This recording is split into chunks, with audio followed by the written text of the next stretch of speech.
العالمین والصلاة والسلام علی سیدنا محمد وآلہ وصحبہ اجمعین۔ معین الفلسفہ کا مطالعہ جاری کرتے ہیں، یہاں پہ رکے تھے۔ اما بعد، لوگ ایک دوسرے سے پوچھتے ہیں کہ سائنس کے اس دور میں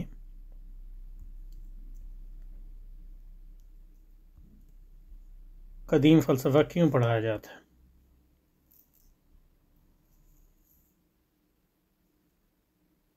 یہ سوال ہے، یعنی ہمارے مدارس میں اور سائنس کیوں نہیں پڑھائی جاتی؟ پہلی بات تو اس میں یہ عرض کرنی ہے کہ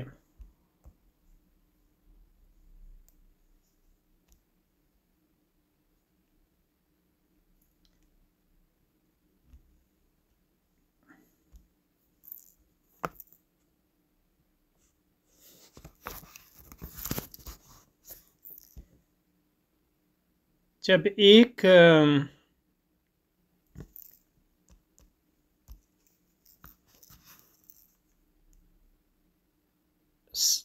سائنس کیوں نہیں پڑھائی جاتی اور قدیم فلسفہ یعنی فلسفہ یونان کیوں پڑھایا جاتا ہے ہمارے مدرسے میں؟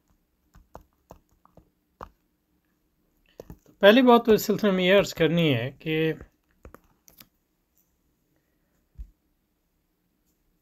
مسلمانوں نے فلسفہ یونان کیوں پڑھنا شروع کیا؟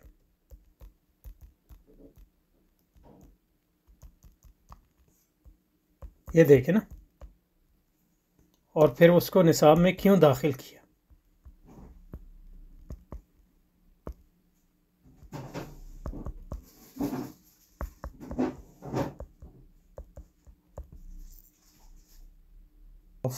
فلسفہ یونان کو پڑھنا اس لیے شروع کیا ہے کہ فلسفہ یونان جو ہے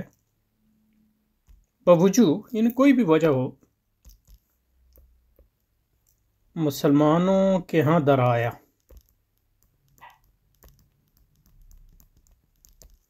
جو مسلمان تھے یا جن مسلمانوں کے بچے تھے، انہوں نے وہ فلسفہ پڑھنا شروع کیا۔ اور دوسرا یہ کہ ایسے لوگ مسلمانوں کے درمیان رہتے تھے، مثلاً عیسائی، مثلاً مجوسی، مثلاً یہودی، جنہوں نے وہ فلسفہ پڑھا ہوا تھا۔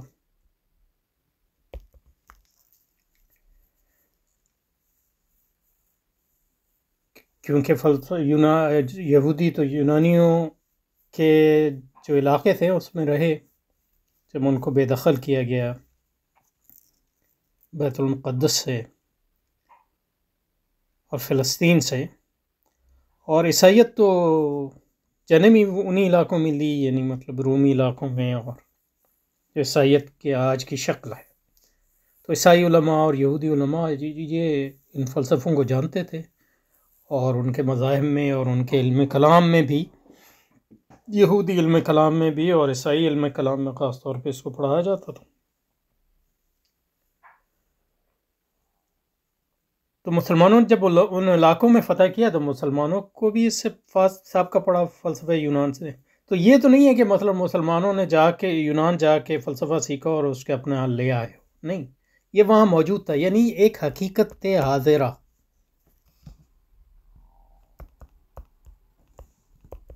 کے طور پر موجود، اور اس کے پڑھنے کے نتیجے میں لوگ جو ہے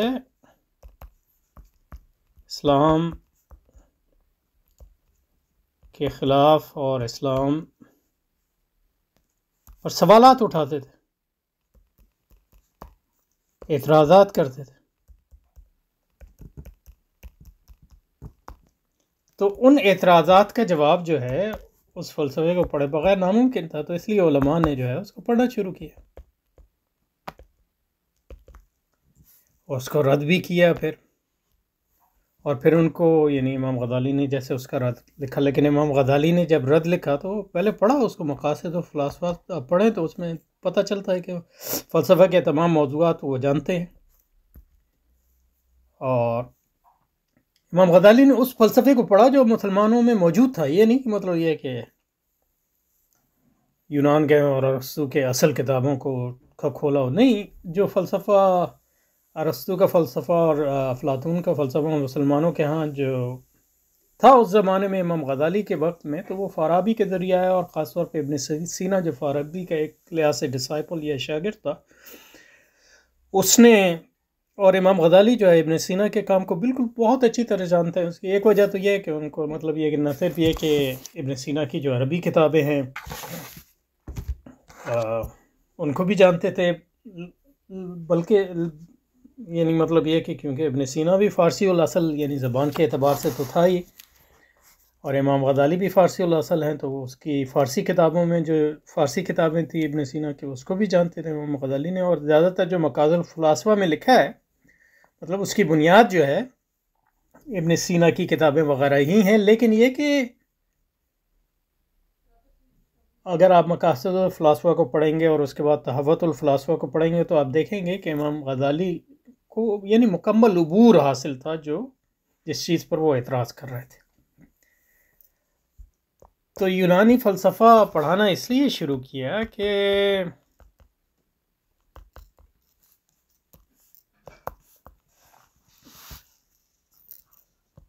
اس کے نتیجے میں جو ہے اسلام پر اعتراضات ہوتے تھے، اور ان کا جواب جو ہے یونانی فلسفے کو پڑھائے بغیر ممکن نہیں تھا۔ اور پھر مطلب جب یونانیوں کا فلسفہ پڑھا تو اس میں انہوں نے دیکھا کہ منطق ایک ایسی چیز ہے جس کا یونانیوں کے فلسفے سے ایز سچ کوئی تعلق نہیں، لیکن اس کے نتیجے میں جو ہے فکر انسان کی مرتب ہو جاتی ہے، اور اس کے نتیجے میں جو ہے انسان میں یہ صلاحیت پیدا ہوتی ہے کہ دوسروں کی فکر کو جانچ سکے اور پرکھ سکے عقلی طور پر، اور اس کے نتیجے میں انسان کا یہ ملکہ کہ دوسروں کے اعتراضات کا جواب دے سکے وہ بڑھتا تھا۔ تو وہ مطلب یہ کہ ہمیں دوسروں کی اچھی باتیں لینے میں تو کوئی مذائقہ نہیں ہے، تو مسلمانوں نے اس منطق کو جو ہے، اور منطق سے جو نتھی علوم ہے جیسے علم مجادلہ وغیرہ، وہ مسلمانوں نے خود ہی ایجاد کیا، ان سب کو بھی جو ہے اپنے مدارس میں داخل کیا۔ تو کہنے کا مقصد یہ ہے کہ اور اس کے نتیجے میں پھر جو ہے علم کلام میں وہ بحثیں آئیں، کیونکہ علم کلام کا ایک مقصد یہ ہے کہ اسلام پر جو اعتراضات ہوتے ہیں ان اعتراضات کا جواب دیا جائے اسلامی عقائد پر۔ اور پھر اس میں مسلمانوں نے جو ہے منطق کو استعمال کر کے اور یونانی فلسفے کو استعمال کر کے اسلام کا عقلی دفاع کرنے کی بھی کوشش کی، یعنی مطلب یہ کہ صرف اعتراضات کا، یہ تو یعنی ڈیفینسو اسٹریٹجی تھی، لیکن اس کے بعد جب اس میں کامیاب ہو گئے تو انہوں نے کہا کہ مطلب جیسے کہ انگریزی میں کہتے ہیں کہ the best defence is attack, یعنی بہترین جو کسی چیز کے تحفظ کا ذریعہ ہے کہ آپ اس جو مخالف ہیں ان پر حملہ کریں۔ تو اسلام کا جو عقلی طور پر جو ہے دفاع کرنے کے نتیجے میں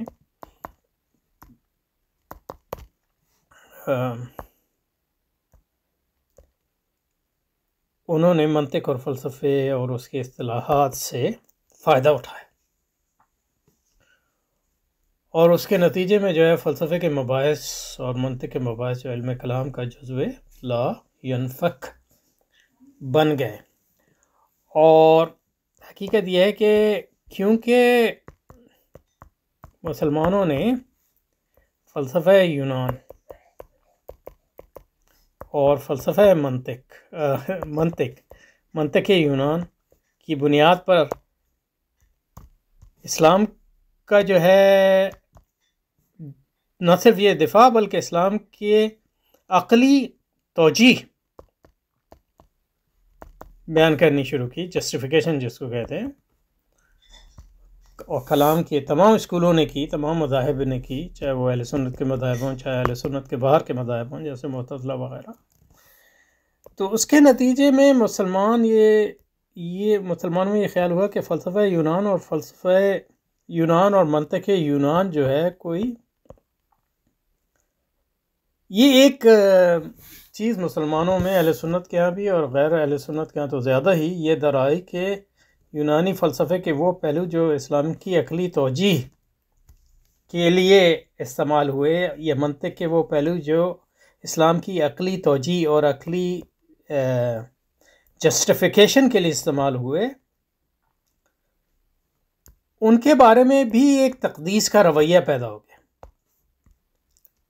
اور یہ ایک فطری بات ہے، اور یہ عیسائیوں کے ہاں بھی ہوا اور یہودیوں کے ہاں بھی ہوا، اور اسی کے نتیجے میں جو ہے عیسائیوں نے یہ خلط ملط کر دیا، وہ سمجھنے لگے کہ یونانی فلسفے کے پہلو جو ہے کوئی عیسائیت کا جزو ہے، تو اس لیے جب سائنس نے کی تحریک چلی اور اس نے یونانی فلسفے کا جو ہے کو تتر بتر کرنا شروع کیا، تو عیسائی متکلمین نے اور عیسائی علماء نے یونانی فلسفے کا دفاع کرنے کی کوشش کی، کیونکہ ان کو یہ وہم ہو گیا تھا کہ اگر یونانی فلسفہ جو ہے تتر بتر ہو گیا اور وہ اس کی جو ساکھ جو ہے وہ ختم ہو گئی، تو عیسائیت کی بھی ساکھ ختم ہو جائے گی، کیونکہ ہم نے جو ہے عیسائیت کا دفاع جو ہے، عقلی دفاع جو ہے اور عقلی توجیہ جو ہے، وہ ساری اسی فلسفے کی بنیاد پہ کچھ اسی طرح کا جو ہے، یعنی کم انٹینسٹی پہ، لیکن کچھ اسی طرح کی ایک چیز جو ہے مسلمانوں کے وہاں بھی آ گئی کہ مسلمان یہ سمجھنے لگے علماء کہ فلسفہ یونان کے وہ پہلو، اور یہ امام غزالی کے تحفہ کے باوجود یہ ہوا اور ابن تیمیہ کی تنقیدوں کے باوجود یہ ہوا کہ جب فلسفہ یونان کا اصل جو یلغار تھی وہ پسپا کر دی گئی اور اسلام کی برتری ثابت کر دی گئی، اور جو خارجی یونانی فلسفے کی خارجی خطرہ تھا وہ ٹل گیا، تو مسلمانوں نے پھر فلسفہ یونان کو پڑھنا شروع کر دیا اور اس کی بنیاد پہ اسلام کی توجیہ خاص طور پہ علم کلام میں پیش کی، فلسفہ یونان کی زبان میں اور منطق کی زبان میں، اور اس کے نتیجے میں مسلمان علماء کے ہاں بھی یہ وہم ہو گیا، یہ غلط فہمی پیدا ہو گئی، اور یہ غلط فہمی کچھ یعنی آج تک قائم ہے کہ فلسفہ یونان گویا وہ برتر اس لیے ہے کہ اس کی برتری کو، یعنی اس کے پہلوؤں کا برتر اس لیے کہ اس کی برتری کو اگر ہم رد کر دیں تو اس سے اسلام کی برتری کو بھی زد لگے گی، کیونکہ ہم نے اپنے علم کلام میں اسی کی بنیاد پہ اسلام کی برتری ثابت کی۔ تو یہ صرف یہ نہیں ہے کہ فلسفہ یونان ہمارے ہاں پڑھتے ہیں، فلسفہ یونان شروع میں تو اس لیے پڑھا کہ مطلب اسلام پر اعتراضات کے جواب کے لیے، لیکن وہ اعتراضات جو ہے اس میں اسلام کی فتح ہوئی اور زیادہ تر لوگ مسلمان ہو گئے، اور جو غیر اسلامی فرقے تھے یا فلسفی تھے ان کو بھی پسپا ہو گئی، اور تو علماء نے پھر یونانی فلسفے کی زبان میں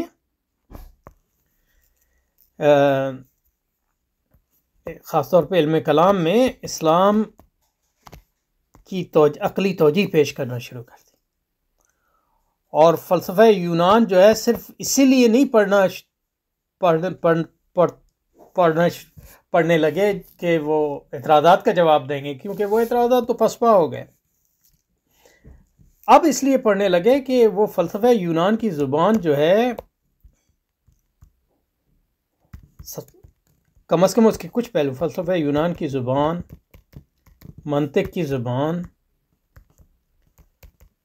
اور فلسفیانہ نظریات کو علماء نے اسلام کی عقلی توجیہ کے لیے پیش کرنا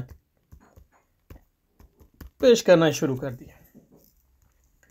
اور اس کے نتیجے میں جو ہے مثلا اشاعرہ نے ایٹامک تھیوری کو استعمال کیا اسلامی عقائد کی تثبیت کے لیے،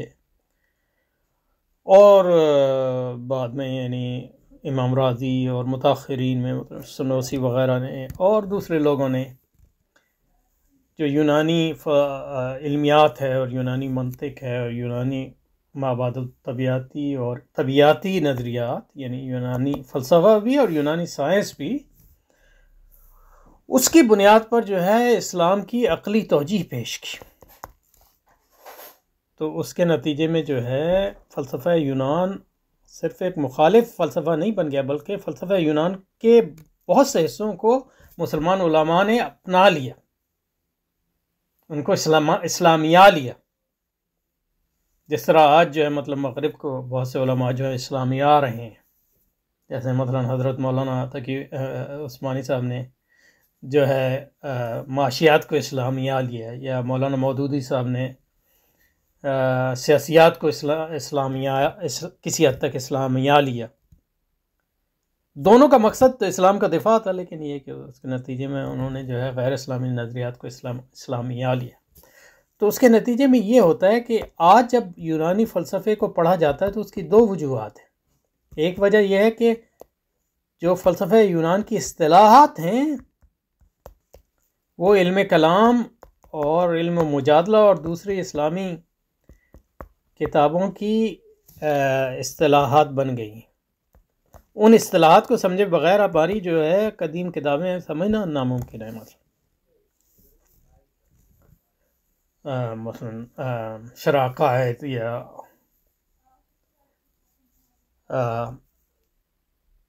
شرح الموافق یا اس قسم کی جو کتابیں ہیں، جو علم کلام کی بنیادی کتابیں ہیں، ان کو آپ سمجھ نہیں سکتے اگر آپ یونانی فلسفیانہ اصطلاحات کو نہ سمجھتے. اور یہ یونانی فلسفیانہ اصطلاح جن کی آپ بات کر رہے ہیں، یہ وہ ہے جس کو مطلب یہ کہ ابن سینا اور فارابی وغیرہ نے ڈیولپ کیا، اور بعد میں ابن رشد نے بھی ڈیولپ کیا. اور گو کہ امام غزالی نے اس کی بڑی زبردست تنقید کی، اور اس کے نتیجے میں یونانی فلسفے کی جو یہ الغار ہے وہ 100% کامیاب نہیں ہوئی. لیکن یونانی فلسفے کی شکست کے نتیجے میں پھر مسلمانوں نے اس یونانی فلسفے کو اپنانا شروع کیا بغیر کسی خطرہ سمجھتے ہوئے اس کی اصطلاحات کو، اور اسلام کی شرح کرنی شروع کی انہیں. دوسرا یہ ہے کہ پھر جو اسلام کی عقلی توجیہ ہے وہ جو ہے یونانی فلسفوں کی بنیاد پہ ہونے لگی. تو اس کے نتیجے میں آج یونانی فلسفے کے خلاف آپ بات کریں گے تو علماء ہی میں سے دو بنیادوں پہ اس کی مخالفت ہوگی. ایک یہ کہ ہماری کتابیں ہیں، ان کی اصطلاحات ہم نہیں سمجھ پائیں گے اگر ہم نے اس فلسفے کو نہیں پڑھا. اور دوسرا یہ کہ کیونکہ اسلام کی عقلی توجیہ اس بنیاد پہ کی گئی تھی، تو ان نظریات کا جب آپ رد کریں گے تو بعض اوقات مسلمان علماء یہ سمجھیں گے کہ آپ اسلام کا رد کر رہے ہیں. یعنی یہ ہوتا ہے، مطلب یہ کہ ہمارے علم کلام کے جو مذاہب ہیں ان کے درمیان جو جھگڑے ہیں وہ زیادہ تر اسی بنیاد پہ ہیں. اس بنیاد پہ نہیں ہے کہ مطلب یہ کہ ان کے عقائد میں کوئی فرق ہے. مطلب یہ کہ اشعریوں اور ماتریدیوں اور حنابلہ کے عقائد میں کیا فرق ہے؟ کوئی فرق نہیں ہے، سارے اہل سنت ہیں. لیکن یہ کہ وہ اہل سنت کے عقائد کا جو توجیہ کرتے ہیں اشاعرہ، وہ یونانی فلسفے کی بنیاد پہ کرتے ہیں، یونانی فلسفے کی ایک تشریح کی بنیاد پہ کرتے ہیں، اور ماتریدی جو ہے ایک تشریح کی بنیاد پہ کرتے ہیں. اور حنابلہ جو ہیں یونانی فلسفے کے اس سلسلے کو بالکل مانتے نہیں ہیں، اور ان کے ہاں جو ہے یونانی فلسفے جو آیا وہ اسٹوئکس کے ذریعے آیا، یا امپریسزم کے ذریعے آیا، ایپیکورینس کے ذریعے آیا، فہم عامہ کے فلسفے کے ذریعے آیا. تو وہ اس کو وہ سمجھتے ہیں کہ عین اسلام ہے. تو مطلب یہ کہ حنبلی جب اشعریوں پہ تنقید کرتے ہیں تو وہ سمجھتے ہیں یہ اشعری جو ہیں یہ گمراہ ہیں، کیونکہ یہ یونانی فلسفے کو انہوں نے قبول کر لیا، اس کے بنیاد پہ اسلامی عقائد کی انہوں نے یعنی ڈائلیوشن کر دیا، یعنی اس کو یونانیہ لیا ہے. خاص طور پہ جو متاخرین اشاعرہ ہیں جیسے امام رادی کے بارے میں یہ سنوسی وغیرہ کے بارے میں یہ کہتے ہیں، اور بہت حد تک وہ درست بھی ہے. لیکن یہ کہ وہ یہ نہیں ہے کہ اشاعرہ نے کوئی اسلام کو ان کا کوئی اسلام الگ ہے، لیکن جو ان کی عقلی توجیہ ہے وہ یونانی فلسفے کی بنیاد پہ. اور حنبلی جو ہے حنبلی جو اس یونانی فلسفے پہ تنقید کرتے ہیں وہ کسی اسلامی فلسفے کی بنیاد پہ نہیں کرتے، وہ بھی دوسرے یونانی فلسفے کی دوسری روایات جو ان روایات سے مختلف ہیں جو اشاعرہ اور ماتریدی کیا ہیں. تو یہ لمبی بحث ہو گئی. کہنے کا مقصد یہ ہے کہ حضرت جو فرما رہے ہیں کہ کہنے کا مطلب یہ ہے کہ جب یونانی فلسفہ آیا تو اب اس میں بات جو ہے لمبی ہو گئی، لیکن اس کو دوبارہ جہاں سے شروع کیا تھا وہاں پیچھے لے جاتے ہیں تاکہ جو ہے تسلسل قائم رہے، اور تاکہ مطلب یہ بحث کا حاصل جو ہے وہ قائم رہے. وہ یہ تھا کہ یونانی فلسفہ کوئی ایسے ہی نہیں پڑھنا شروع کیا، اس لیے پڑھنا شروع کیا کہ مسلمانوں وہ علاقے فتح کیے جہاں یونانی فلسفہ رائج تھا، اور پھر وہ عربی میں ترجمہ ہونے لگا. اور مطلب بہت سے عرب جو ہے شام کی سرحدوں پہ رہتے تھے، تو وہ مطلب یہ کہ ان کے ہاں جو ہے اس کے اثرات پہلے سے موجود تھے، ایران کی سرحدوں پہ تھے.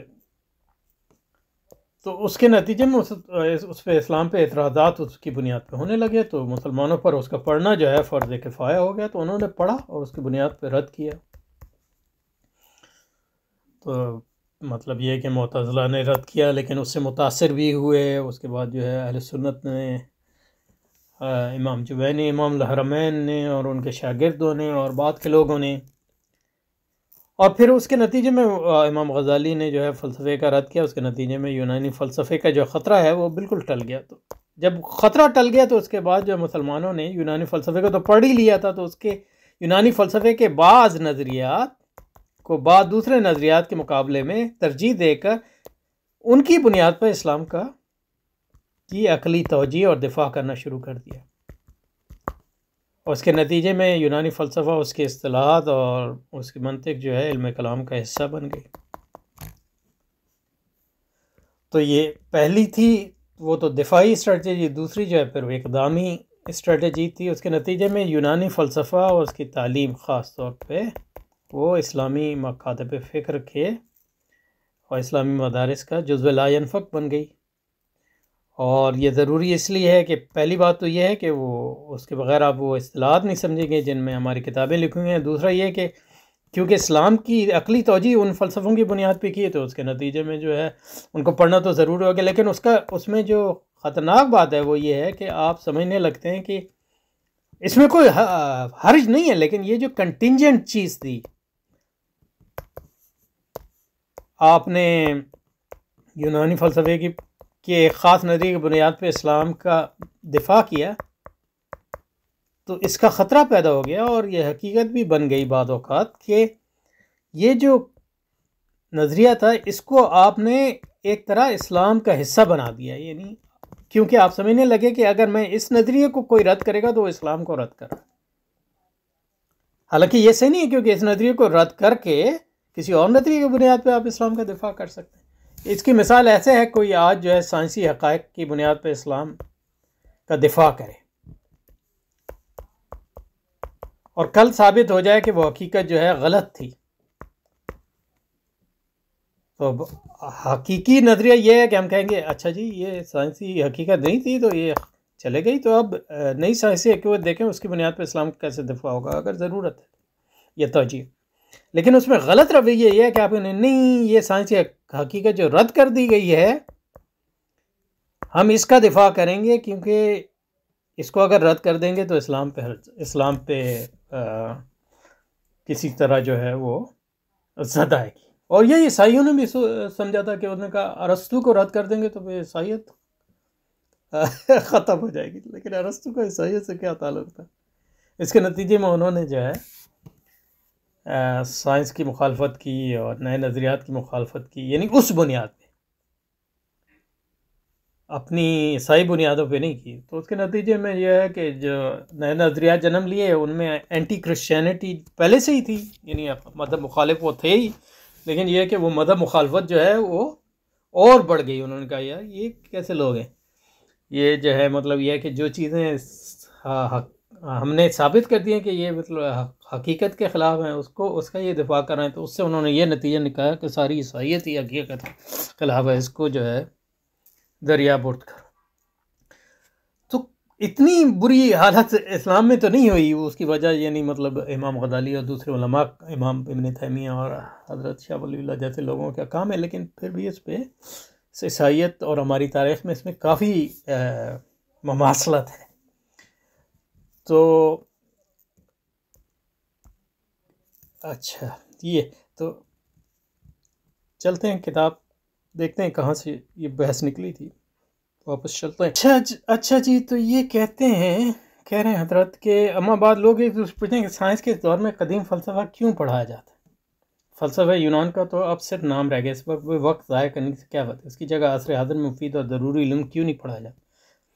مدارس اسلامیہ کے ذمہ داران پرانی لکیر ہی کیوں پیٹے جا رہے ہیں؟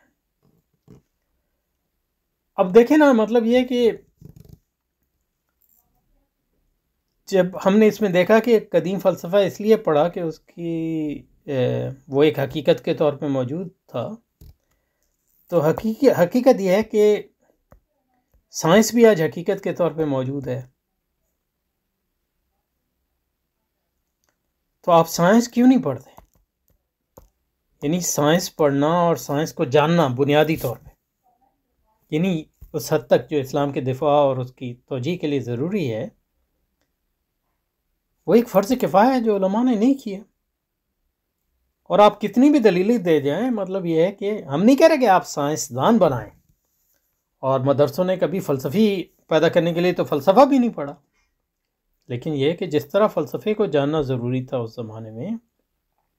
اس طرح سائنس کو بھی جاننا ضروری ہے. اور آج جو ہے قدیم فلسفے سے اس لیے نہیں چمٹے ہوئے کہ اس کی بنیاد پہ آپ اسلام کا دفاع کرتے ہیں، بلکہ اس لیے چمٹے ہوئے ہیں، ایک تو اس کی اصطلاحات جو ہیں ہمارے ہاں آ گئی ہیں اور وہ ہمارے علوم کا جزو لا ینفک بن گئی، تو اس لحاظ سے تو جاننا بھی ضروری ہے. اور دوسرا یہ ہے کہ کیونکہ اسلام کی توجیہ قدیم فلسفے کی بنیاد پہ کی، تو اس سے لوگوں کو یہ یعنی غلط فہمی پیدا ہو گئی کہ اگر قدیم فلسفے کے ان نظریات کو ہم چھوڑ دیں گے اور اس کی جگہ جو ہے سائنس کے بعد نظریات کو صحیح مان لیں گے، تو اس کے نتیجے میں جو ہے اسلام پر کوئی زیادہ آئے گی. ایسی بات نہیں، نہ قدیم فلسفے کا اسلام سے کوئی تعلق، نہ سائنس کا اسلام سے ایز سچ کوئی تعلق.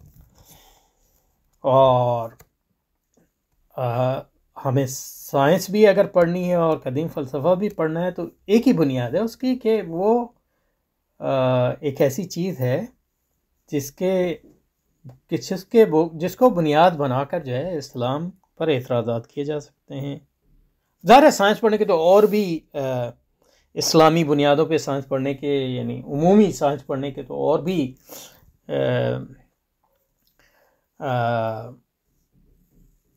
فوائد تو نہیں کہنا چاہیے، مطلب یہ کہ اور بھی مسائل بھی نہیں کہنا چاہیے، اور بھی وجوہات ہیں. لیکن یہ کہ ایک بہت بڑی سائنس پڑھنے کی جو علماء کے لیے وجہ ہے، وہ وہی ہے جو قدیم فلسفے کو پڑھنے کی وجہ تھی،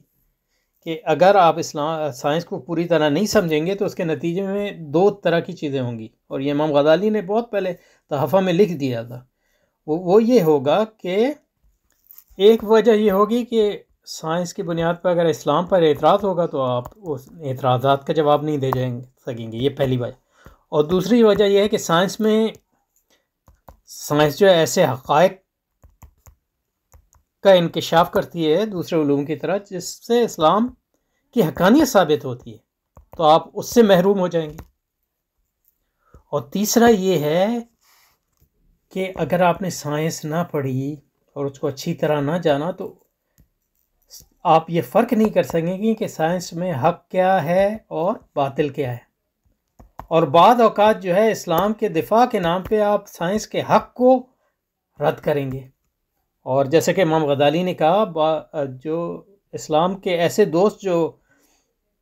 یعنی جن کے پاس علم نہیں ہے، وہ دشمنوں سے زیادہ اسلام کے لیے مضر ہو سکتے ہیں، کیونکہ وہ اپنے تئیں اسلام کے دفاع کے لیے حقائق عقلیہ اور حقائق محسوسہ کو رد کرتے ہیں، اور اس کے نتیجے میں لوگ یہ سمجھتے ہیں کہ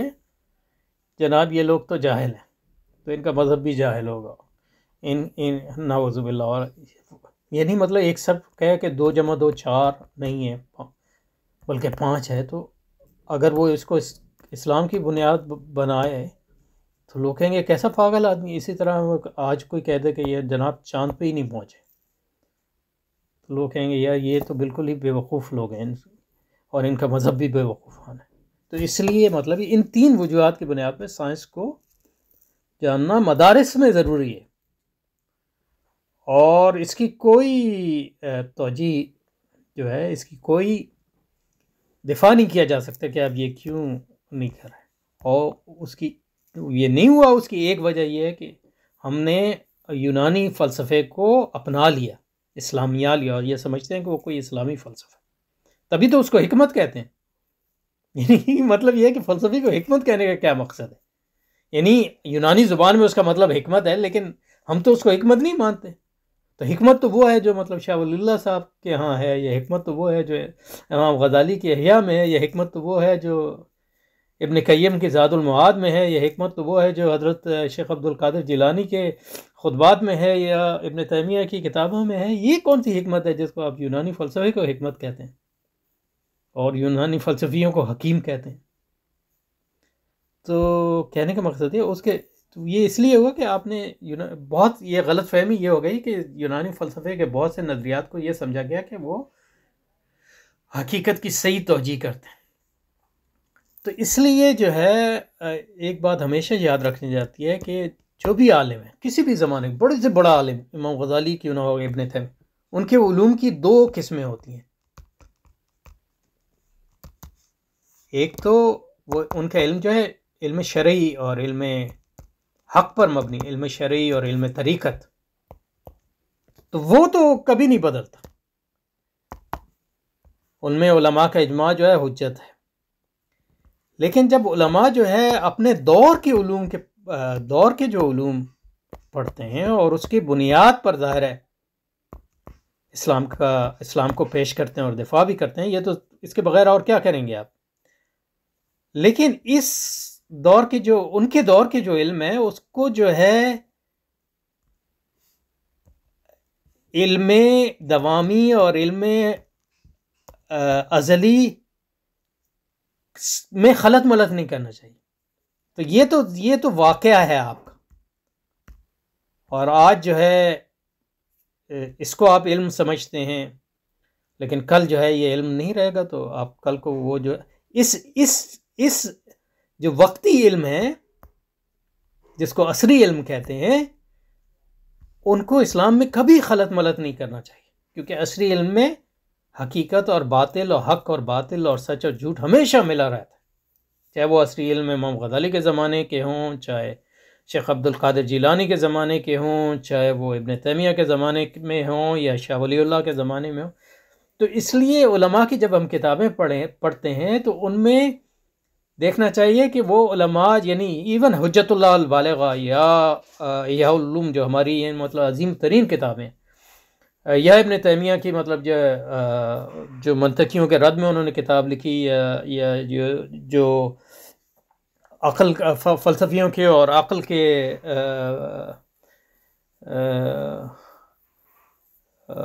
رد میں جو کتاب لکھی، ان سب کتابوں میں 2 چیزوں کو کبھی فرق کرنا چاہیے. ایک اس عالم کا علم جو شرعی بنیادوں پہ اور شرعی علوم اور طریقت کے علوم اور علم لدنی وغیرہ ان پر مبنی، اور دوسرا وہ جو عصری علم جو ان کے زمانے کا علم ہے جس کے لبادے میں وہ اسلام کو پیش کر رہے ہیں. اور وہ عصری علوم کے لبادے میں اسلام کے پیش کرنے کے علاوہ ہمارے پاس کوئی چارہ نہیں ہے. لیکن وہ عصری علوم جو ہیں وہ دوامی کبھی نہیں. تو ان عصری علوم کا جو ہے ارتقاء ہوتا رہتا ہے. تو اس میں جو امام غزالی کے زمانے میں جو چیزیں سچ تھیں وہ آج جھوٹ ثابت ہو گئی ہیں، جو آج سچ ثابت ہوں وہ کل جھوٹ ثابت ہو جائیں گی. تو کیونکہ وہ عصری جو علوم ہوتے ہیں وہ انسانی علوم ہیں، ان میں حق اور باطل ملا جلا رہتا ہے. تو جو عصری علوم ہیں، جو انسانی علوم ہیں، ان کو کبھی وہ حیثیت نہیں دینا چاہیے جو نص اور نص سے متعلق جو علوم ہیں ان کو دیا جاتا ہے. تو میرے خیال میں اس پہ رکتے ہیں. ابھی تو بحث شروع ہوئی ہے ماشاءاللہ سے، لیکن انشاءاللہ اس کو جاری رکھیں. تو السلام علیکم.